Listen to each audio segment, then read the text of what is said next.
As our representative was speaking, I was reminded of the comments that you folks had made. I guess, Ricky, you were talking about your wholesale customers and all the work that Providence does to support those wholesale customers. But yet they're unregulated largely. Not all.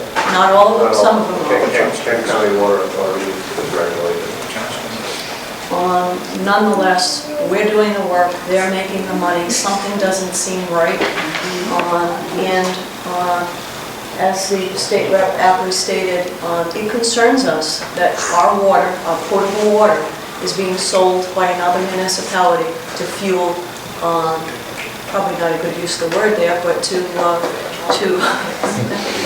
pay for or to help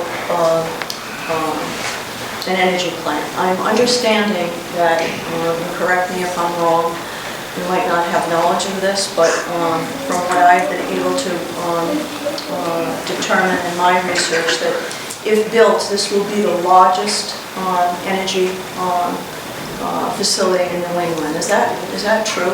Is that? Yes. Yes. Okay, that's frightening, and I'm sure it's frightening for Barlow.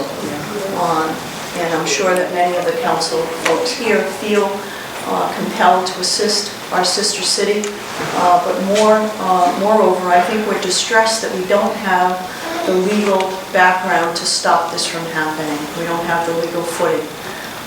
So I guess I'm asking our city solicitor once again.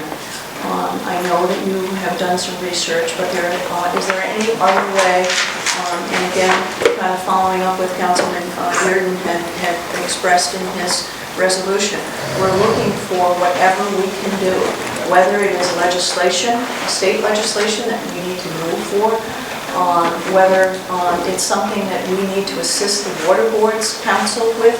What can we do to stop this? Because I think that it clearly is not the spirit of the law. I think you would need an amendment to the enabling legislation, and that's state law. Amendment to the state enabling legislation? To the state enabling legislation.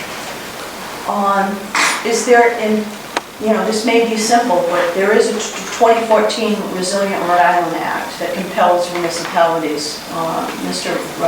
Roselli had expressed, to make sure that municipalities and whatever we do mitigate impact to climate change. Why is the Providence Water Board not obligated to comply and comport with the 2014 Resilient Rhode Island Act?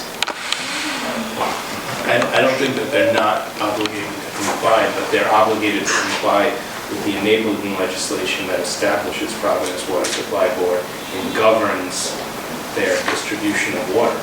And it just doesn't give them the authority. As it's written now, that's why I say your avenue is to get an amendment to the enabling legislation, because as it's written now, it doesn't give them the authority to just tell Johnston they're not going to give them this water because they're going to resell it.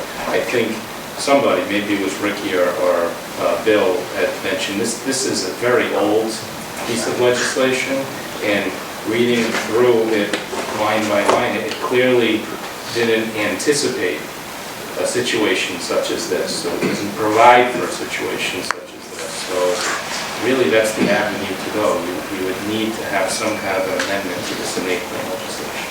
I was just hoping against hope that the 24 Resilient Rhode Island Act would give us some immediate place to hang our hat.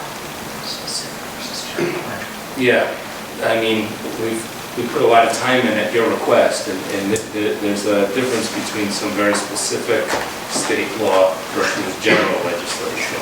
The Resilient Act is general. The enabling legislation very specifically tells Providence Water Supply what to do, what they can do, what they can't do. Feel free to correct me if I'm wrong. That's the case.